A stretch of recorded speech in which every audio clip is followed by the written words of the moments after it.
دمعة الفكر تناجي الله في صبر وترجو. امام شافعی رضی اللہ تعالیٰ عنہ فرماتے ہیں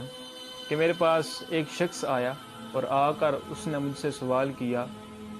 کہ آپ کے پاس اللہ کے وجود پر، اللہ کے موجود ہونے پر کیا دلائل ہیں؟ تو آپ رضی اللہ تعالیٰ عنہ فرماتے ہیں میں نے اس کو قرآن سے بہت دلیلیں دی، لیکن اس نے مجھ سے کہا کوئی مجھے عقلی دلیل دیجئے جو میری سمجھ میں آ سکے. تو امام شافعی رضی اللہ تعالیٰ عنہ فرماتے ہیں میں نے اس کو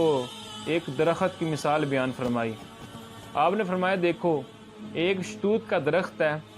جب اس شتوت کے درخت کو جب بکری کھاتی ہے تو وہ دودھ نکالتی ہے،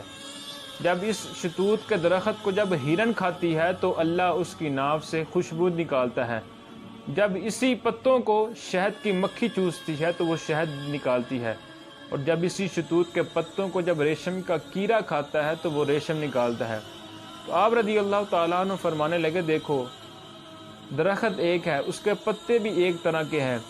اس کو بارش کا پانی بھی ایک طرح کا ملا ہے، اس کو سورج کی روشنی بھی ایک طرح کی ملی ہے، سب کچھ یکساں، سب کچھ برابر ہونے کے باوجود لیکن جب بکری کھا رہی ہے تو وہ دودھ نکال رہی ہے، جب ہرن کھا رہی ہے تو وہ خوشبو نکال رہی ہے، جب ریشم کا کیڑا کھا رہا ہے تو وہ ریشم نکال رہا ہے. تو آپ رضی اللہ تعالیٰ عنہ فرمانے لگے یہ ریشم کا کمال نہیں ہے، یہ بکری کا کمال نہیں ہے، یہ اس درخت کا کمال نہیں ہے، یہ اس کے پتوں کا کمال نہیں ہے، بلکہ یہ کمال ہے تو اللہ تبارک و تعالیٰ کی ذات کا کمال ہے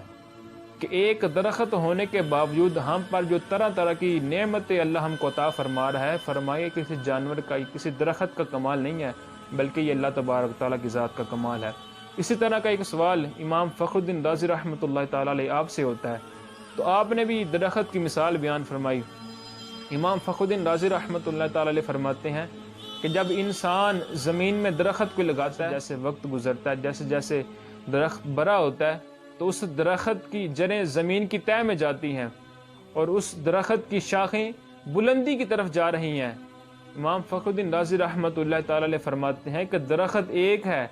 لیکن اسی درخت کی جڑیں زمین کی تہہ میں جا رہی ہیں اور اسی درخت کی شاخیں بلندی کی طرف جا رہی ہیں. آپ رضی اللہ تعالیٰ عنہ نے فرمایا کہ درخت کی جڑوں کا زمین کی تہہ میں جانا اور درخت کی شاخوں کا بلندی کی طرف جانا